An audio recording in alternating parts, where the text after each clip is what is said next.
Kane just goes up as Jason to promote the new movie, and Arsenio's asking him all these questions, and he's literally just sitting in full Jason gear, doing nothing, one word, no word answers. Just, it was amazing. I loved it. It's just, you know, if you don't know what the show was, it's just basically Jimmy Kimmel Live type setup, talk show. And he called and said, I'd like you to be on the show. And I said, great. He said, I want you to be in costume, in character. And I'm like, oh, shit. And he said, and then I said, you realize I don't fucking talk as the character, right? He said, that's the whole point. So it was a lot of fun, though. And as you probably heard in the documentary or whatever, if you've seen it, that he told me that, I know it's going to sound like a joke, but I'm terrified of you in the costume, so please don't mess with me. So, you ask me that, you preface with you're afraid of me as a character, and say, please don't mess with me. That's exactly what I'm going to do. So at the end, when I go to shake his hand, I grabbed him and pulled him towards me. You can see it in the clip, and he jumps up and stands up and says, thank you for coming by, and gets me out of there. He really was nervous. It's an amazing moment. I love it. I've never run into him since then, by the way. You haven't? I think it would be fun to say, hey, do you remember me? And he'll say no, because I never saw him outside the costume except right before when he told me that. And I bet he doesn't remember. It's one of the best moments I think he's ever had on the show, because I watched a highlight of his show, and that's always in there somewhere, or it's talking about. Is it really? Yeah, so I have to imagine that he's definitely familiar with it. It's an iconic moment in my opinion. Well, that being said, one of the questions I wanted to ask all three of you today, and for those of you who have been to these kinds of panels before, I will ask a couple of questions that I'm sure we've heard a few times in our life, but for the new people who haven't, that's why we're here, and then we'll throw it to the audience a little later down the line. But for starters, I want to know, you guys are part of such an iconic franchise. How did you all get the job? When did you get the call, and where were you at your life event? You want to start with Larry? Yeah, let's start with Larry. And the reason I say that is until part 6, maybe part 4, the principals in the film were the actors and actresses, not the Jason character. So I think it's fair to start with the principals, and then it's materialized to the hockey mask killer. It's all you, Larry. Well, I actually have a story, because this is a good, if you're any aspiring actors out there today. So I was an aspiring actor. I was 18 in 1982, and studying acting, and had not yet worked professionally, but was thespian president of my high school. And that's not lesbian president. Dang it. And I had this job handing out movie tickets to sneak preview screenings. We do that in LA. We show movies to see how they're tracking. So I was in Westwood on a Saturday night in January of 1982, handing out tickets to a movie no one had ever heard of from Australia called The Road Warrior. No, right? Or you want to see this movie with this guy Mel Gibson who you've never heard of? No. All right. So I'm handing out these tickets. And these people came up to me, and they said, excuse me, are you an actor? And I was like, yes. Like maybe they had seen me as Roger in Grease at Fairfax High, if I killed. And they said, we wrote this movie, and we think you'd be perfect.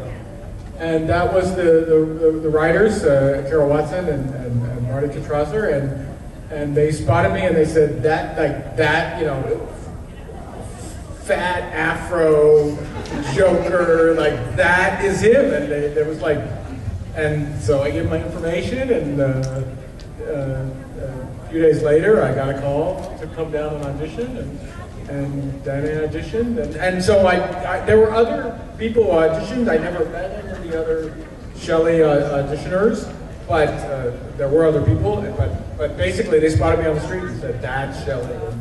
And that's basically how it was, because the first day of filming, Steve Miner, the director, he came to me and said, don't put on a character, just it's you, right? So Shelley is just me.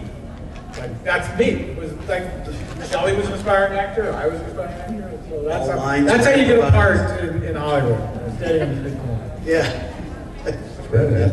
That's amazing that it actually happened that way because it's so rare that you're discovered basically. It's that Hollywood cliche of like actress comes to Hollywood and I was seen and then they just Lana Turner, Larry Zerner. We're the two. Wonderful. How about you, Kane? How did you get in contact for the role for the first time and where were you at? Well, I have a Steve Miner connection also because he directed House after the Friday that he did, and I worked with him and became friends with him and indirectly friends with a guy named John Beekler. I did a movie called Prison in Wyoming. The Rennie Harlan film? Uh-huh. Awesome. I was the stunt coordinator in that and did all the stunts myself. The guy falling off the prison tier is me, crashing through the gate. I did that. And Viggo Mortensen was in it. And I was so impressed because I had been stunt coordinating, for a couple of years at the time, and he was the first time I ever encountered an actor that was more physically capable than most of the stunt people I knew. So Viggo did all of his own stunts in the movie Prison. That's how we became friends and stuff, and I love the fact that he's in such a huge movie now and nominated and everything. He was at my wedding, in fact. Viggo, yeah. That's amazing. Yeah. Viggo and Nicotero were at my wedding. That's kind of cool. That is very cool. But anyway, that movie, I played a character at the end of it in full body prosthetics that took 3.5 hours to put on, lenses, dentures, everything that John Beekler had designed. It was barely in the movie, it's just at the end strapped to an electric chair. But Beekler liked how I worked in the makeup, and the following year was hired to direct Friday the 13th, Part 7. And CJ had just done a very good job, and not because he's sitting here or because he's a friend of mine. He's one of the few guys that played Jason that I think did a good job. Hell yeah. And so Beekler was so on my side, convincing them to put me in as Jason. It took a lot of work because I think they were happy with CJ, but ultimately Beekler, since he was directing, finally got his way, I guess. I had to do a screen test and everything to prove that I could look good as a character or whatever, but that's how I got it. It was all because of Beekler and the movie Prison. And then, after that, it was just each director for the next 3 after that said, no, I like how he did that, so we'll keep him. So fortunately, kept doing it for a little while. How about you, CJ? Where were you at? How'd you get the call? I'm a little different, and I was not an actor and I was not a stunt man, so I was, quote unquote, I wouldn't call it discovered, but I was fortunate enough to be associated with a company called Real Effects that had done the special effects on Part 4 and did a gig for a nightclub that I was running in Los Angeles, and they decided with the character that they were going to use a Jason. They had the wardrobe, and Ted White, I filled out the wardrobe best because Ted White was about 6'4", 6'3", of similar sizing characters, so they already had the wardrobe.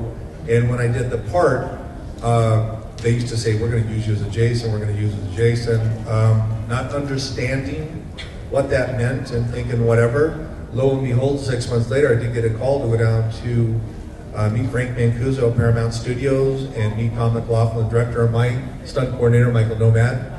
And I did not get the part. I went in for 2 or 3 tests, but I was not a full-blown stuntman like Kane and others, but I was physically qualified possibly, but not inside, so to speak. So I didn't get the part. Unfortunately, the gentleman, Dan Bradley, did I say it right? Dan Bradley, got the part, who is a well-known today stuntman, stunt coordinator, director, and producer, I believe. Done very well over the years. The first Daly came back and he just didn't resonate with what they were looking for on screen. A daily is after you got new raw footage, it comes in a couple days later, and you sit in a small room and watch it. There's no music, just film. But the character did not have that force. And fortunately or unfortunately, if you look at it, they called me back on Friday. I met again with Frank Mancuso, and Monday I was on my way to Covington, Georgia, about 30 miles outside Atlanta, shooting Friday the 13th, Part 6. And I have to, chime in on that because so many people think, well, how hard can it be to play a character that doesn't speak and doesn't do any facial reactions? But that's the whole point. That's exactly what makes it difficult, is that you have to be scary with just the way you move, and far more challenging than anybody ever thinks. And that's why most people that try to play a character like that, to me, look like they're acting. It doesn't look natural. It doesn't look convincing because they're trying too hard. Yeah. And it has to be something you just do as a natural thing. Like, people a lot of times at conventions and say, hey, can you do the Jason walk? And I'm like, well, that's just how I walk. Yeah, it's like, wait till I go to the bathroom, you'll see it. I'm walking. I wasn't acting. So I guess that's why it looks natural, because kind of the way I always walk. But it is far more challenging, and that's why when a movie came out, I guess last year, called The Shape of Water. Oh yeah. And all these accolades for all the actors, and not a fucking mention about Doug Jones. Right? He is. There you go. Yeah, give it up for Doug Jones. He was had to be 4-hour makeup every day. I think it was 6 or 7. Could be, yeah. Yeah. And he gets no recognition at all because he didn't speak, really. And he's one of the greatest creature actors Oh, we yeah. have of all He really time. is, and it makes me so mad that everybody else in the film gets all this praise and not hardly a mention about him. I was pissed when he didn't get anything for Pan's Labyrinth. I thought that performance as the fawn was just unbelievable. But enough about that. Let's talk about Friday the 13th. I do want to ask you, CJ, because you mentioned his name. I've met Tom McLaughlin, and he's one of the sweetest human beings I've probably ever met in my life. Just super down to earth, total rock star. And I wanted to know what your experience was working with him as a director, because I know that Kane will strangle me and Larry will sue me for saying this, but Jason Lives is my favorite in the franchise just because the stylistic choices, the vision that went into it, and I just felt that it was so set apart. I love all the Jason films, as I'm sure we all do, but it's like the Beatles. Some like Ringo, some like Paul, the whole thing. Jason Lives just... Nobody likes Part 5, do they? Really? Nah. Tom McLaughlin was the director for Part 6. He was also the writer, and ultimately made the secondary decision to bring me back. And he had his own vision of the character, and I'm fortunate doing Part 6. I'm in the middle of the series, and then Kane picked it up and really took it to the next level over the next 20 years. I mean, he did, and today still is out there, and I call it as an ambassador towards the Friday the 13th franchise, the iconic image. But Tom McLaughlin had his image of having Alice Cooper do the music, so I got to be blessed to have a Rock and Roll Hall of Famer. I always tell people I get to wear a Batman utility belt because I've got all the weapons. And y'all know Kane did all the work for the video, and that was one of the things, getting to use all the different weaponry that he used for that. I also laughed because the 007 opening with the James Bond walking across, and of course, how can you ever forget any horror character without putting Frankenstein in there and coming back to life? It was totally Universal Monster. Yeah, and that was Tom McLaughlin. That was his schooling of Universal Monsters. And he brought that all into Part 6, along with a little bit of comedy. Some of those you may remember back in the 80s, there was a huge push on the American Express credit card. Never leave home without it. That was their push. That was their slogan throughout the 80s. And you see Nancy, his wife, get killed and the little American Express card floating down the pond. The concept was, for those of you who were of that era got it. And it was that little dab of, humor, but at the same time, the fear factor of the guy with the hockey mask. one of the if you saw the movie in the theater, somebody would yell when the song started. Somebody would yell, "Don't leave home without it." on never felt, and that's Tom put that in for that to happen. That there would be this heckle moment. It was to speak to that culture, that era, at that point in time, for sure. Well, do you remember? I mean, does anybody remember "Show Me the Beef"? Meat, man. Where's the meat? The little lady. Yeah, where's the beef? Show me the beef. Where's the beef? We had those slogans, so everything was going through that process, and it was just well received by the audience. And Tom McLaughlin had a way of putting it out there. Tom is, like you said, he is a rock and roll star. He does have a rock band today, the Sloths. And you may not know this, but Tom McLaughlin's band, the Sloths, in the 60s opened for the Doors at the Whiskey Go-Go. So that gives you an idea of this director's creativity going back, 4 decades. I want to ask, while I'm thinking about it, Larry, your character is responsible for giving Jason his mask. That in itself is an insane thing to know that you are the only person in the history of cinema that can say, I'm the one who gave Jason his mask. So that is pretty fucking cool. It's cool. It's cool. So I want to know, I would like to know that when you found that out, because, they were already 2 films deep by the time that you came on, and the franchise was just getting bigger and bigger as it grew, how did you feel knowing when you read the script that you were going to be the person to do that, or did it not resonate with you that you were going to be assisting what came later down the line? Wait, before you answer, just my impression, Sure, because that's a great question. I would think that you had no clue how huge it was going to be, Yeah, I but guess that's just what I get. Nobody. I mean, first of all, right? It was the third in the trilogy. The thought that there would be more films was right. There weren't any movies that went 4, 5, 6, 7, 8. Yeah, so nothing was planned. There wasn't in advance. anything prior to Friday 13th. The Halloween 3 hadn't even come out yet. And certainly not Halloween 4. So there wasn't this thing where you were going to have 10 movies. It was just the end of the movie. Right? He had the potato sack in 2. There was going to be a hockey mask, and there was a hockey mask in 3, but that was the end of the movie. So no one went, oh, this is going to be an icon. There's going to be 8 more movies or 9 more movies. You make a good point. It's because I'm a nerd that I even asked that right. question. So unfortunately, although I did ask them if I could have the mask. I said, can I have this mask when you're done? And they said no.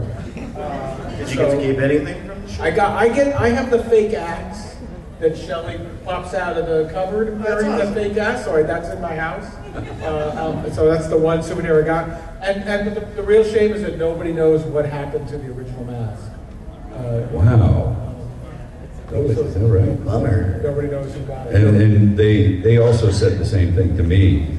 I said, I'd like to keep this hero mask from part 7. They said, no. And I said, fuck off. I'm keeping it. So I did. And I kept my hero one from every movie. But I had to get creative at the end of, you guys maybe have heard this story, but at the end of Jason X, they were finally realizing how valuable the screen-used hero mask was. Because that would, I don't know if CJ did, but I wore the same exact mask for the entire movie. So I knew that somebody was getting a little weird about it, so I had the makeup effects guys make me a duplicate for the last day of shooting that I was on. And I wore that in my last shot. And they said, okay, that's our mask. All right. You can have it. I wish I could keep it, but... So they have one I wore in the very last shot. I have the one I wore in the entire film. And I had 2 at one time. I still have one. The one I still have is the 007 opening because it was shot on a stage. And when I was done, I just forgot it was in my bag. So it's at home. I will tell you a funny story. Part 4, the last hockey mask they used, not knowing the character of the hockey mask had grown, the company Real Effects that did part 6 had put it to a 2x4 up above their building across the street from Paramount Studios where their company was, Real Effects, and it stayed out there until it pretty much deteriorated years and years and years later because it was up there when I went for makeup and stuff to get all, and I asked the guy years later what happened. He goes, it pretty much decayed out there because it didn't understand the volume of what it would be worth in time. And I didn't know the net worth of mine until probably 14 years ago. Somebody walked up to me at a show and had one from part 6 and had paid money for it. I'm like, you're kidding. I got 2 of them in a box in the garage. And I gotta go get them, and I did. They're in a safe deposit box now. No, unfortunately, the one I still have is on a wall in a shadow box in my office. So, but not a safety deposit box. But people, those are collector's items. I mean, they really are. I still Highway to Help. I have the glasses. Is all I have. One of the glasses that bolted to my head. But the collectors do go crazy for that. If you will give it up, they're really religiously going to pay you for it. And there's some great museums out there. You know, Kane has done some work recently with the museum, the Monster Museum in Germany. I've seen the book, and there's some stuff that I put in there and added to it in photos, but Kane has some stuff that's in there also. So there are collectors out there that are really hardcore collecting of memorabilia from horror movies. Planet Hollywood used to have the Part 4. Yeah. Oh, yeah. They had all kinds of stuff. Did you ever keep any of the prosthetics from Hellcop? No, That was an amazing makeup. Because, well, number one, it was tear off, tear on. It was, 4 hours every morning. You know, that was in the old MTV days. You'd sit there at 3 o'clock in the morning, watch MTV, and fall asleep in the makeup chair as they glued your nose on your ears and your lips, but they had to take it off every day, so it was like one-time usage. One of the things that I wanted to ask you, Kane, we all know about Jason, Victor Crowley, and a lot of the stunt work you've done. But very few, well, no, I don't want to say very few, because we're all a horror crowd here, so probably everybody in this fucking room knows this one. But I just want to bring it up in case. At one point, you technically got to play Freddy Krueger, because you were the glove, am I correct? That Yes. pulls the mask down? And Jason Goes to Hell. Was that like a last minute thing they came up with to throw in, or were they? No, it was always planned, and from the beginning, I said, I'm wearing that glove, because that is too cool to... and I also had part of the sweater on, too. Yeah. And I kept that glove and the sweater. That's amazing. Was it the whole sweater, or did they just have this? Just the sleeve. But I kept that, and it was made by the same guy that made Robert's gloves for the Nightmare film, so it was really screen accurate. I couldn't let anybody else do that shot. No. Because Robert wasn't going to do it. It's just a little quick thing, and it's either me or a makeup effects person, so I just thought it'd be cool if I did it. I love that you did do it, because And it makes... I was under the stage like this, and they had a hole cut, sand up there and everything, and the mask, and I had a monitor to watch, because if you remember, the dog comes in first, and I'm watching, and they said, don't reach up until it seems like it's the right time. That's why I had the monitor. And the dog came in and hit at it, and it just moved it perfectly so you could see exactly what it was. And I said, okay, good. And he walked away and went right up, grabbed it. And as I pulled it through, the mask broke in half, all the blades broke off the glove, and everything just fell apart as I pulled it through, because it was sand on top of a foam rubber base, because otherwise it would just all fall in. So I had to reach up and pull it through, and it had to close up again so the sand didn't keep falling, you know what I mean? So everything broke apart, but I just had it repaired and kept it. I love that. Before I throw things to the audience, I wanted to ask, I guess I want to ask all three of you a question similar, especially for you two, and then I've got something for Larry here. But I want to know, what did it feel like by the time, because you got in at 6, you got in, your first one was 7? No, what am I talking about? Hold on.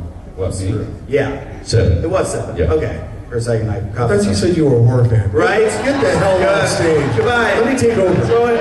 Kane, I know you were outstanding in part 7, which was your first of the series. So tell me about. I'm not gonna lie, I'm nervous. This is the first time I've been with these guys. I understand, but I wanted to know, what did it feel like the first time you put on the suit? What went through your head when you did it? Because at the time that you guys joined, it already was kind of what it is now. It was a big deal. For me, for sure, it was already an iconic character, known around the world, because now there had been 3 movies in a row with hockey mask and, you know, Jason doing his thing, even though part 5, you know, wasn't really Jason, whatever. But it was when I realized I was going to be that character, and I actually had the job. I couldn't think of a bigger honor to be given, because now you can say Jason Friday the 13th, even then, anywhere in the world practically, and people know what you're talking about. So I have an opportunity to play that character. I better do it justice, because this is something that, you know, 1 million people would die to do, and I'm the one doing it. So I just wanted to do the very best I could, and I was really happy with part 7, because as a stunt person, there were so many stunts for Jason to do. You know, she had the telekinetic powers and made things happen. So it wasn't the typical Jason movie from the past where he's doing all the damage. She's making so many things happen. So it was a challenging stunt performing movie, as well as trying to play the character. So I just, you know, I would sit around sometimes before we start shooting and say, I can't believe I'm actually going to play this character. I would have to imagine. Oh, yeah. How about you, CJ? What did it feel like the first time you put it on? You know, again, being in the middle of the series, my first shot, Kane even asked me this question today. I'll always remember my first shot, because I had not been in a film before, and I got to put the hockey mask on, and at that time the image was becoming what it has become today. So I was in the very first phases of it. I remember stepping on screen, and there's a scene where Jason's profile is seen, and you've got the mobile home behind it, and Jason turns and tilts his head at it. First scene that I ever had done, for me, was more exciting. You know, the endorphins, and I'm going to kill it. Walk towards the mobile home and just push your lats out, and just, that's exactly what Tom McLaughlin said. Just go after it. I'm just like, oh, this is cool. So for me, it was just exhilarating, because I'd never been on a set. I was just, like Kane said, it's a great word, honored to be there. And then to be here with you, and to be with Larry and Kane, you know, 30 plus years later. I mean, this is just crazy. It's a beautiful trip, and I'm very happy to be here. Oh yeah, that actually brings me to what I was pretty much going to ask Larry and all of you guys. Didn't we practice this before? We did. I read the script right? Well, I missed the beat with the whole thing with Kane, but So are you going to ask, because this is a very fascinating idea, what was the very first shot that you did with the hockey mask on? that is actually what I was going to ask. You nailed it. Has anybody ever asked that? Well, the first. Very first shot, I mean, Well, I only or was have it- one. It's only one shot. It is only one single shot? Okay, what tape? Let's talk about the tape. Well, I jumped out of the water. So, you know, Vera's sitting on the edge of the pier, the dock, and then someone grabs her legs. That was not me. They had a stunt person go under the water, right, to grab her legs, and then I pop out wearing the mask, and then I take it off, and very quickly. I love that for Right. Larry. Very casual. Everything for Larry is like, I didn't know what the future held. I had the mask. It's cool. It wasn't really. I wish I had the foresight. It wasn't a thing. Well, then let's- Because here's the thing about Shelley. He had 2 masks. He had a mask at the beginning of the movie, right? He has that clear plastic mask. It's true. What kind of weirdo brings 2 masks? One is not enough. Shelley does, that's Bring the... 2. Because we're gonna have 2. Well, and You can't tell me that you only did one single shot with the mask on. You did one scene, but the very first shot, one shot, No reverse, it's just one no shot. coverage. just a No. tracking shot, or is it just Just me coming snap? and sort of, pop out, and then Yeah, because it was cold, and I'm wearing that wetsuit, and it's wet. It was 2 in the morning, and it was uncomfortable. I remember that. I mean, that was mostly what it was. It was physically uncomfortable because it was Sitting in between these two guys. People that had prosthetics for hours, he was fucking uncomfortable. I was wearing that wetsuit. It was split So open. I was 20 feet underwater, breathing off regulators, without a wetsuit, all night long shooting, and I got to listen to this. Oh no, you're on your own here, Larry. No, I did want to go back though to something CJ said here about, you know, how amazing it is for you guys to be here now and look back. Because you didn't know what the future was, Larry, of what this was going to be and where you are now, how does it feel in retrospect, I guess, for all three of you, knowing that you've not only been able to make all of these fans happy and change some of our lives as far as what we want to do in our careers and things of that nature, but to know that you guys have left behind a legacy that will stand the test of time, most likely never be replicated, because we're kind of at a point where it's mostly all been done, and you guys all kind of changed the genre. How does it feel to know that you're part of such a big thing that changed the whole deal? I mean, I'll from my perspective, I mean, I see a lot of people in the audience that have been to our tables. I think you said you were in 10th grade and an actress right here. I think, what are you, 12 and in a timeout? You on the phone. You're in a timeout, right? And I think you're restricted till you're 24 and on good behavior you get out 17? Is that what you told me? Yeah. Well, these young individuals, young adults, and then I see some others that, yes, I'm looking at you smiling there, and all through the crew that I see people that are from 70 all the way down to, where's Alice Cooper at? Is she in here? I think she's 9. Is she 9? He's 9. This is what the genre or the iconic image has become, and you know, I'm going to speak for everybody, even though I know they'll say something. I mean, what a humble experience to know 30 years later plus that somebody would ask you a question about what was your first scene. And like Kane said, the hockey mask has become an iconic image. You may not know the people specifically in the film, be they Jason or be they one of the principal actors or actresses, but if you just say Friday the 13th and the hockey mask, everybody knows it. Everybody.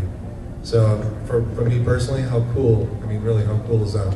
Yeah, I mean, for me, you know, I wanted to be a professional actor. I wanted to make a living as an actor. I wasn't really able to do that. I gave up acting, and I went to law school, and I'm a lawyer. I've been a lawyer now 28 years. And I love doing that. I represent a lot of people I do entertainment law, and I love that. But, you know, the fact that I have this, that I can tell anybody, you know, well, did you do anything? Yeah, I was in Friday the 13th Part 3, and I gave Jason his hockey mask, and nobody doesn't know what that is. Everyone knows it.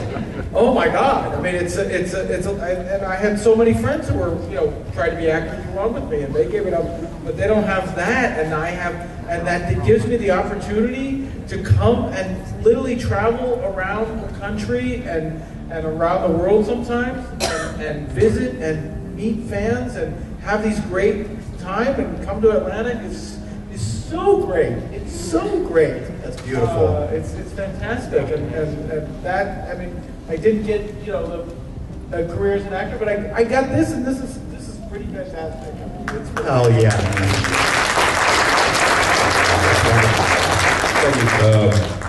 What's amazing Some to me crocodile tears, is, buddy, do it. is that someone will come up to my table and have me take a picture with their infant. and say, this is yours. Yes. Then they'll show me the first picture we took together when I'm holding them as an infant. That's pretty amazing that they, you know, I've been around doing this long enough for people to completely live their, you know, lives till adulthood. It's just, I mean, it makes me feel old, but it's pretty amazing to see that. And I have to say that, obviously, from the Friday the 13th movies, the coolest thing is to be able to say you played Jason in some way. But the next coolest character has to be Shelley. Really, I mean, because of given the hockey mask and everything, that's got to be right there, close to. Out of any of the supporting characters, I think Shelley is the one. I give some props to Alice, Tommy Jarvis. Thank you. I want to clarify something King said. I've got the picture of the infant, and he's not holding the infant. It was 10 years ago, and he's choking the infant. And the infant is crying. He said I'm not holding. lying. to Scout's make it honor. sweeter. Scout's honor. Kind of a little bitch. I got it. was. Yeah. About 6 months ago, he came and here he showed me a picture. He goes, "Do you remember this?" I go, "Yeah." And the kid must, what, you like 12 now? You know, but he was choking the kid, just, you know. The kid was crying. It's a true story. Well, I think one of the most important things that we can all agree on as horror fans and as horror actors. That Friday the 13th is better than Nightmare on Elm Street. There you Yes. go. There you go. Freddy Krueger is a child molester. And Michael Myers. That's what he was in the first movie. And Michael Myers uses an Outback steak knife, not a machete. Now what do you want to talk about? Where's Leatherface?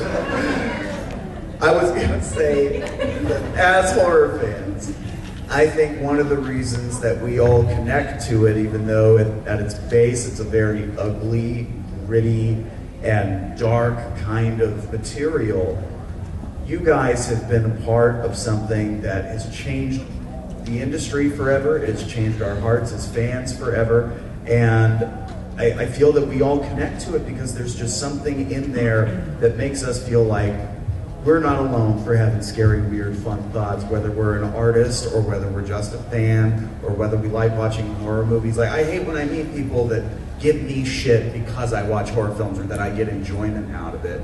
Because I'm like, well, just because it's not your thing doesn't mean it's not allowed to be someone else's. And that's something I think we forget, is that people are allowed to have their own choices and their own love. And honestly, I'm damn proud to be a horror fan. I know you guys are. I'm damn proud to have had you guys here today.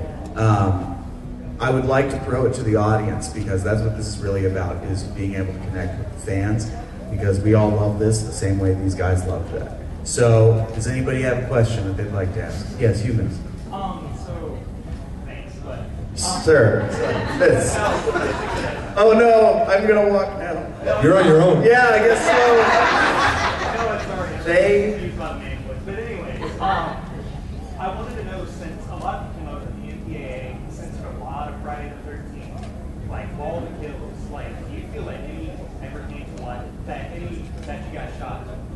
Do you feel sad that none of them ever got to light of day, like whenever, for you came, whenever... That's my question for sure.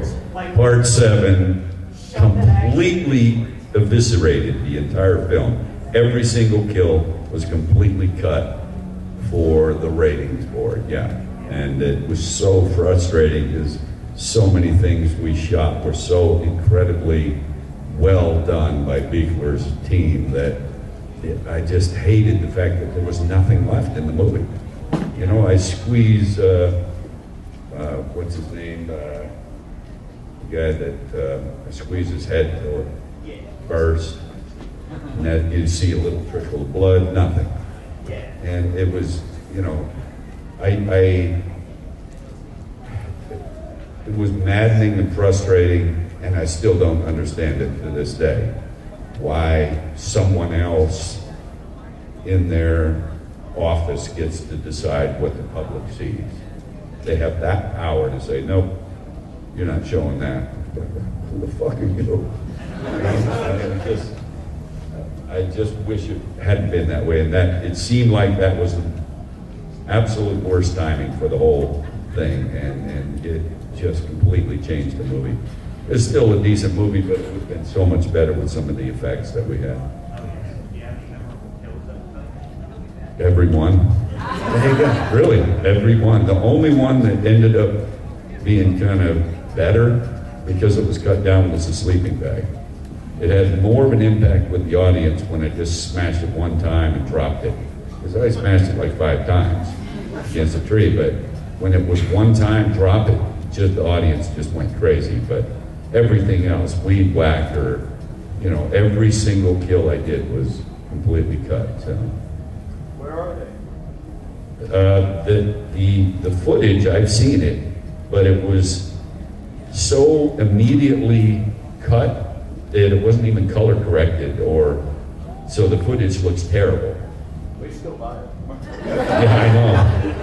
I tried to get them to include it in extras or something, but no. Well, who else has a question? Yes, you. Mine's for Kay. I was wondering about Almost Mercy. Like, how did that role land on your desk? How did you feel about being on the other side of the knife? I really like that was. I mean, I will always love playing the kind of character I'm known for, but as an actor, anyone likes to do something different. And that was a fun movie and had some fun dialogue that they let me ad-lib some of it. And just, in fact, I just finished a film this past Monday night in LA called Knife Corp. And probably my most challenging acting role ever, because I have to be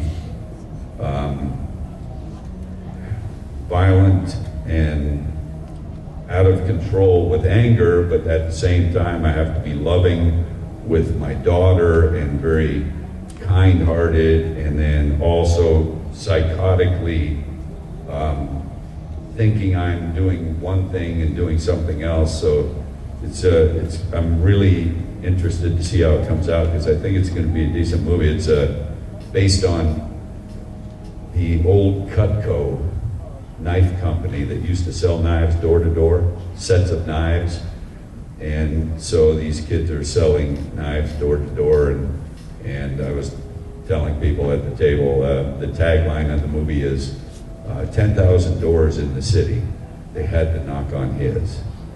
And his being mine. Things don't go well for him, but yeah, I mean, I love those kind of roles. Anything that's different. Anybody else got a question? Yeah. Go ahead. How did you feel when you were a killer all your life and after you were a father? All right, good. That's a deep question, man. Yeah. I like how you stood up. To be Yeah, honest. right? I mean, He was like, "I've got something to question." say. Exactly. I mean, you've been taught well. You must take a class of talking to people. That was good. That's good. Yeah, well done. It was great. I mean, that was part of the deal that I made with Adam Green. He wanted me to play the killer in the makeup again, and I was all for it. But I said, let me do something else in the film too. So let me play another character. So he made it Victor's father, which was great, and I could show some emotion. And I just wanted to show the audience that I could do something other than kill people. And so, in fact, there's a scene where I'm Mr. Crowley and Victor is young in my pickup truck with a hood on, hiding from everybody. And I pull up to a country store and walk into the store, and 3 kids jump on the side of the truck trying to look at Victor and hassle him and stuff. And 2 of those kids are my sons that were kind of doing cameos in the movie, so that was fun too. They're now 21 and 24. We've got about 5 minutes left, so we can probably take 2 or 3 more questions. You. Oh, see how fast she stood up? Yeah, I saw that. She picked up on that. That's a good student right there too, right? Kiss ass. If Jason could speak, what do you think his signature line would be? Ow. That hurt. That for both of you. Yeah, for you as well. Have you ever been asked that before? I've never thought of that. That's a good one. That was it. I'm giving you the look. That's a lie. That's not a line, though. Yeah, but I think Kane is right. For those of you going back to what Kane said, I challenge anybody to play any character with a hockey mask or any mask, block out one eye so you can't see, and then I want you to walk with a force, go through a wall with a force, kill people with a force, show anger, curiosity, without no Face. facial expressions, but you got to see it in your shoulders, your hands, and your walk. So the challenge is there. So I think that image, if there was a line, a signature line, I don't think we'd be here talking about Jason anymore because the character would be blown. So I don't really have an answer for it because I never, to be honest, never had the question before. Yeah, That is a good answer. that's hard to be asked a question we've never heard. But Yeah, right? That's one, yeah. I would think though, I have, when I did the films, a lot of times I would say something to actors, just trying to get them to break character, just for my own entertainment. Because I'm in the makeup, so I have to have fun sometimes. So, but I would think if somebody saw Jason and started sprinting away, I think Jason would say, "Are you fucking kidding me? You really think that's going to work? Running away? I'm not going to run. Yeah, beat me I'm up, still Scotty." going to get you." I never ran one step as Jason until the video game. And then I did all the motion capture for Jason in the video game. And they told me, "You're going to be able to play as part 3, Jason." And Jason ran. So in the motion capture, I had to actually run, knowing I was really the character. And it was very odd, but I had to do justice, honor the previous performers. Anybody else got a question? You in the back, sir. So my question's for Larry. For Larry. The current state of Friday is a little messy because of the lawsuit. And there's some rumors going around that Victor Miller reached out to Spring Hill Entertainment, which is owned by LeBron James, and that they were going to make a film. And it's just a big mess. Can you help clarify some of that? Because I know you obviously know a lot more than we do about it. You're a lawyer, so you know things, Larry. So, so I do a copyright law, and so if you don't know, there was a lawsuit filed between Victor and Sean about getting the rights back, and I did a long discussion of that on the Slash and Cast podcast. And so if you're really interested in knowing about the history, there's two videos, and you can watch me break down what went on in the lawsuit and what's going on. But right now, so What was that podcast again? It's called Slash and Cast. Ah, yes. Slash and Cast. Just go to YouTube, Larry Zerner, Friday 13. So basically, Victor didn't sue Sean. Sean sued Victor because Victor was terminating the copyright to the script, which was he allowed to do. And Sean said he wasn't allowed to do that. And Sean lost that lawsuit. And the court said that Victor could terminate. So right now, Victor owns the rights, but only to the first movie, because that's the only movie he wrote.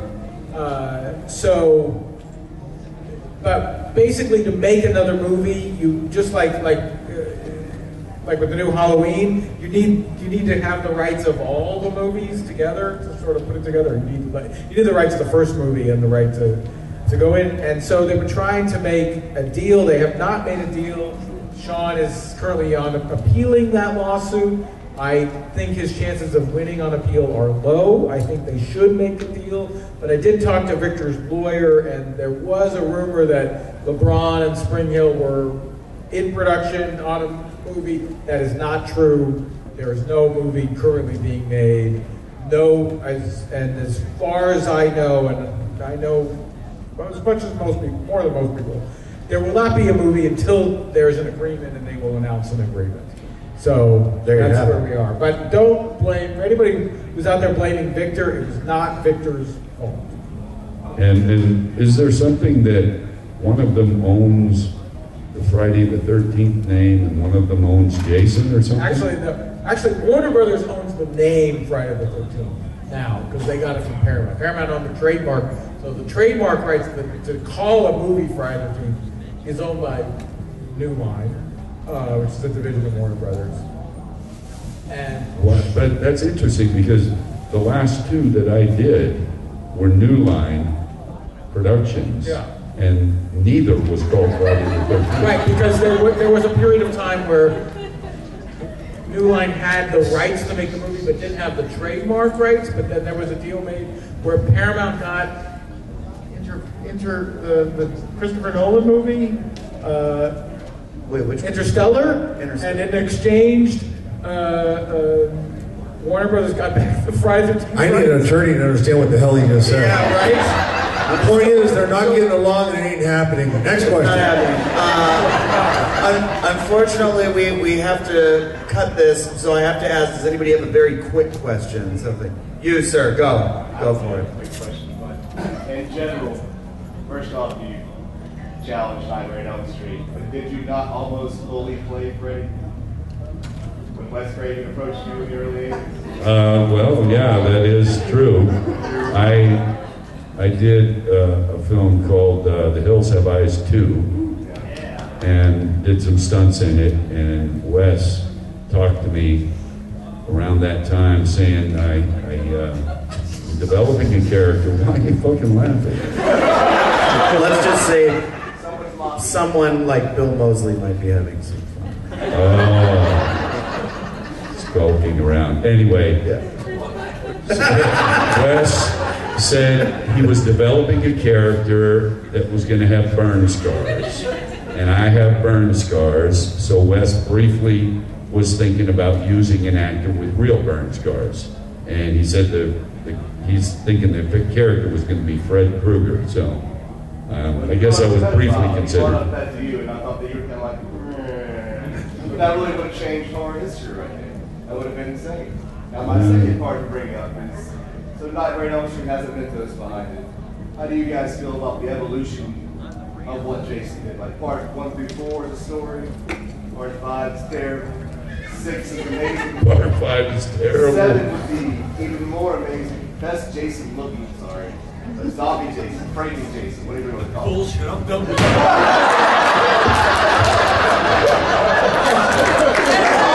committed, we left the stage.